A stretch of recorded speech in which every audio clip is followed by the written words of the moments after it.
अररिया जिले से बड़ी राजनीतिक खबर सामने आई है, जहां सीमांचल के जाने माने नेता और 5 बार सांसद रहे सुखदेव पासवान के बेटे संजीव पासवान ने बीजेपी को छोड़ दिया है और आरजेडी में शामिल हो गए। यह खबर सामने आते ही पूरे सीमांचल की राजनीति में हलचल मच गई है, क्योंकि पासवान परिवार का यहाँ के समाज और राजनीति पर गहरा असर माना जाता है। लंबे समय से संजीव पासवान बीजेपी में सक्रिय थे, लेकिन उनका कहना है कि पार्टी में उनकी उपेक्षा नहीं की जा रही थी। उन्होंने ना तो उचित सम्मान मिला, ना ही जनता की सेवा करने का सही मौका मिला है। उन्होंने आरोप लगाया है कि बीजेपी अब स्थानीय कार्यकर्ताओं और नेताओं को किनारे कर रही है और बाहरी लोगों को आगे ला रही है। इस कारण उन्होंने पार्टी छोड़ने का मन बना लिया है और आरजेडी में शामिल होकर जनता की लड़ाई लड़ने का निर्णय ले लिया है। उन्होंने साफ कहा कि आरजेडी ही असली पार्टी है, जो गरीबों, दलित, पिछड़े और वंचितों की आवाज बनकर खड़ी रहती है हमेशा। यही वजह है कि उन्होंने अपना भविष्य आरजेडी के साथ जोड़ा है। बताया जा रहा है कि तेजस्वी यादव की मौजूदगी में ही संजीव पासवान को आरजेडी की सदस्यता दिलाई गई है। देखिए अपनी स्क्रीन पर तेजस्वी यादव ने खुद उन्हें पार्टी का पट्टा पहनाकर स्वागत किया और कहा कि पासवान परिवार का आना आरजेडी को सीमांचल में और ताकत देगा। और यह बात इसलिए भी महत्वपूर्ण है क्योंकि सुखदेव पासवान खुद अररिया से 5 बार सांसद रह चुके हैं और जनता में उनका गहरी पकड़ भी रही है।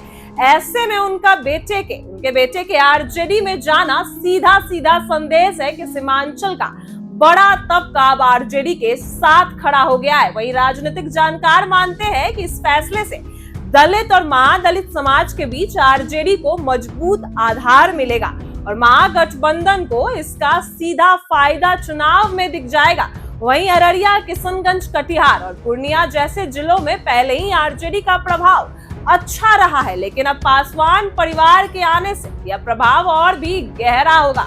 वहीं बीजेपी के लिए बड़ा झटका माना जा रहा है, क्योंकि सीमांचल वैसे भी भाजपा का मजबूत गढ़ नहीं रहा और अब स्थानीय नेता भी पार्टी छोड़ने लगे और कार्यकर्ता का मनोबल टूट सकता है। वहीं संजीव पासवान ने कहा है कि अब पूरी मजबूती के साथ आरजेडी की नीतियों को जनता तक पहुंचाएंगे और दलितों, पिछड़ों और गरीबों की और नौजवानों की समस्याओं का भी समाधान के लिए काम करेंगे। उन्होंने यह भी कह दिया है कि आरजेडी ही एक असली पार्टी है और ऐसी पार्टी है जो सामाजिक न्याय और विकास दोनों को लेकर चलती है और तेजस्वी यादव की अगुवाई में बिहार को नया रास्ता मिलेगा।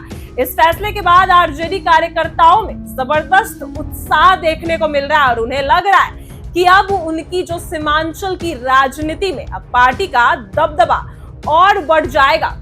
वहीं आम जनता भी इसे बदलाव की शुरुआत मान रहे हैं, क्योंकि लोगों का कहना है कि बीजेपी ने उनके क्षेत्र की उपेक्षा की, अब जबकि आरजेडी हमेशा सीमांचल के लोगों की चिंता करते आई है। कुल मिलाकर अगर देखें तो संजीव पासवान का बीजेपी छोड़कर आरजेडी में आना केवल दल बदल नहीं है, बल्कि सीमांचल की राजनीति में नया अध्याय भी है, जिससे साफ कर दिया है कि आने वाले विधानसभा चुनाव में समीकरण बिल्कुल बदल सकते हैं और अब सीमांचल में बीजेपी की राह आसान नहीं रहने वाली, बल्कि आरजेडी यहां और मजबूत होकर सामने आएगी।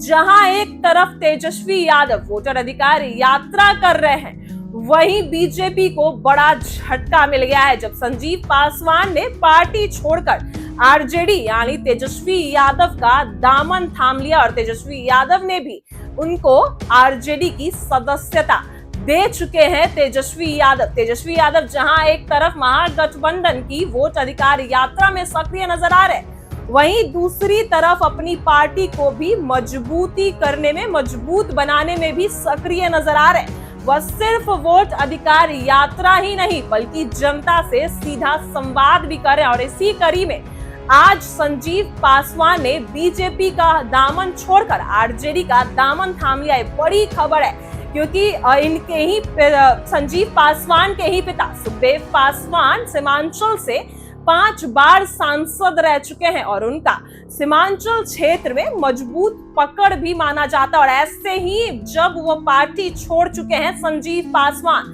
तो इससे बीजेपी को बड़ा झटका लग सकता है। और वहीं आरजेडी महागठबंधन के लिए बड़ा फायदा माना जाता है, क्योंकि सीमांचल क्षेत्र पहले भी महागठबंधन का बड़ा गढ़ और मजबूत गढ़ माना जाता है। और ऐसे में संजीव पासवान का पार्टी में शामिल होना एक और बड़ा मजबूत हिस्सा माना जाता है महागठबंधन के लिए, क्योंकि संजीव पासवान आरजेडी में शामिल हो चुके हैं और सीमांचल क्षेत्र में संजीव पासवान की अच्छी पकड़ मानी जाती है, जबकि आरजेडी की भी अच्छी पकड़ है सीमांचल में। लेकिन संजीव पासवान के आरजेडी में शामिल होने से वह पकड़ और भी मजबूत हो चुकी है। वहीं लगातार तेजस्वी यादव वोट अधिकार यात्रा किए जा रहे हैं और इसी में आज उनकी परिवार में, उनके महागठबंधन में एक और सदस्य ने बीजेपी का दामन छोड़कर आरजेडी का दामन थाम चुके हैं। अब देखते हैं आगे क्या कुछ होगा। एक बार सुनिए क्या कुछ कह रहे हैं तेजस्वी यादव जब वो अररिया पहुंचे। पर आप सब लोगों के तरफ से हम इनका स्वागत और अभिनंदन करते हैं। साथ ही साथ दीपांकर भट्टाचार्य जी का, मुकेश साहनी जी का, पप्पू यादव जी का, शकील साहब का और पीसीसी अध्यक्ष राजेश राम जी का हम स्वागत करते हैं। और साथ ही साथ यहाँ आए हुए लोकतंत्र को, संविधान को बचाने के लिए सभी आवाम जो हमारी मालिक है, जनता हमारी मालिक है, आप सब लोगों का स्वागत और अभिनंदन करते हैं कि आज इतने बड़े तादाद में आप सब लोग आकर के राहुल गांधी जी का, हम सभी लोगों का आपने हौसला बुलंद किया है। आपने जो ताकत दी है, इस ताकत से भाजपा को सत्ता से उखाड़ फेंकने का हम लोग मिलकर के काम करेंगे। और आप सब लोगों को बता दें, वोट चोरी हो रही है, आपके अधिकार को छीना जा रहा है, लेकिन आप सब लोगों को अपने अधिकार का हिफाजत करना पड़ेगा। हिफाजत कीजिएगा, अपने अपने वोट का हिफाजत करिएगा मजबूती के साथ। आपको पता है देश का भूत कौन है? देश का भूत मोदी जी का झूठ, देश का भूत मोदी जी का झूठ। ये एनडीए वाले लोग नहीं देंगे अधिकार। एनडीए का मतलब है नहीं देंगे अधिकार। मोदी जी इलेक्शन कमीशन के लोग सोचते हैं बिहारी के चूना लगा दो। अरे मोदी जी, हम लोग बिहार के लोग हैं, चूना खैनी में रगड़ देते हैं